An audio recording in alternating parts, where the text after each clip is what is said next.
साथियों एक बार पुनः स्वागत है आपका हमारे YouTube चैनल पर। तो साथियों आज के इस वीडियो में हम बात करेंगे NCERT सॉल्यूशन कक्षा 6 विषय विज्ञान, जिसके चैप्टर संख्या 10 गति एवं दूरियों का मापन। साथियों चैप्टर के अंदर जो अभ्यास प्रश्न पूछे गए हैं उनका आज के इस वीडियो में हम सॉल्यूशन करने वाले हैं। तो साथियों वीडियो को अंत तक ज़रूर देखें। चलिए शुरू करते हैं ज़्यादा समय को वेस्ट न करते हुए। पहला प्रश्न है, वायु, जल तथा थल का उपयोग किए जाने वाले परिवहन के साधनों में प्रत्येक के 2 उदाहरण लिखिए। तो जैसे वायु वाले हैं हवाई जहाज और हेलीकॉप्टर, जल वाले हैं समुद्री जहाज और नौका, और थल पर हैं बस, कार और ट्रेन। अगला प्रश्न है, रिक्त स्थानों की पूर्ति कीजिए। तो रिक्त स्थानों की पूर्ति के पश्चात हमने जो आंसर दिए हैं वो ये हैं, 1 मीटर में 100 सेंटीमीटर होते हैं। अगला है, 5 किलोमीटर में 5000 मीटर होते हैं। झूले पर किसी बच्चे की गति आवर्ती होती है। किसी सिलाई की मशीन की सुई की गति आवर्तनशील होती है, और किसी साइकिल के पहिए की गति गोलाकार होती है।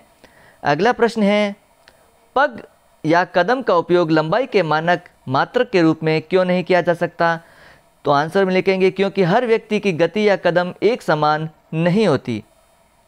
अगला प्रश्न है, निम्नलिखित को लंबाई के बढ़ते परिणामों में व्यवस्थित कीजिए। तो यहाँ पर 1 मीटर, 1 सेंटीमीटर, 1 किलोमीटर और 1 मिलीमीटर दिए गए हैं। इनको हमें बढ़ते परिमाणों में लिखना है। तो इस प्रकार लिखेंगे, बढ़ते परिमाण के क्रम में सबसे आएगा 1 मिलीमीटर, फिर आएगा 1 सेंटीमीटर, फिर आएगा 1 मीटर, और सबसे बड़ा होता है 1 किलोमीटर। अगला प्रश्न है साथियों, किसी व्यक्ति की लंबाई 1.65 मीटर है, इसे सेंटीमीटर तथा मिलीमीटर में व्यक्त कीजिए।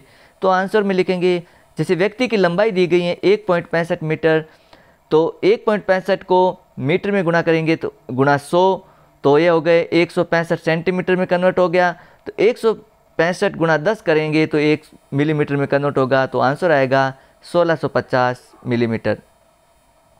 अगला प्रश्न है, राधा के घर तथा उसके स्कूल के बीच की दूरी 3250 मीटर है, इस दूरी को किलोमीटर में व्यक्त कीजिए।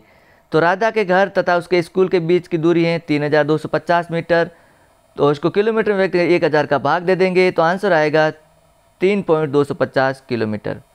अगला प्रश्न है, किसी स्वेटर बुनने की सिलाई की लंबाई मापते समय स्केल पर यदि इसके एक सिरे का पाठ्यांक 3 सेंटीमीटर तथा दूसरे सिरे का पाठ्यांक 33.1 सेंटीमीटर है, तो सिलाई की लंबाई कितनी होगी? तो आंसर में लिखेंगे अंतिम सिरे का पाठ्यांक माइनस आरंभिक सिरे का पाठ्यांक। आंसर आएगा 33 माइनस 1 सेंटीमीटर माइनस 3 सेंटीमीटर बराबर आएगा 30.1 सेंटीमीटर।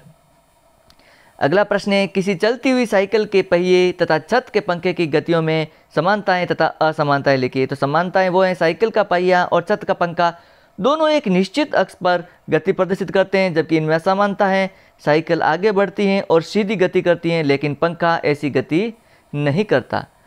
अगला प्रश्न है साथियों, आप दूरी मापने के लिए किसी लचीले फीते का उपयोग क्यों नहीं करते? यदि आप किसी दूरी को लचीले फीते से मापें तो अपनी माप को किसी अन्य को बताने में आपको क्या समस्याएं आएगी?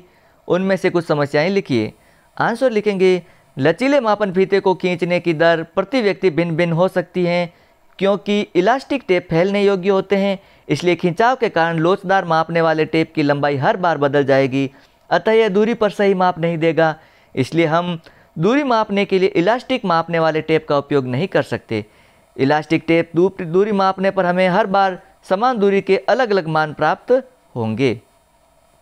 अगला प्रश्न है, आवर्ती गति के 2 उदाहरण लिखिए। तो आंसर लिखेंगे, उदाहरण है वो हैं जैसे पेंडुलम की गति, सूर्य के चारों ओर पृथ्वी की गति, एक हिलती हुई कुर्सी की गति।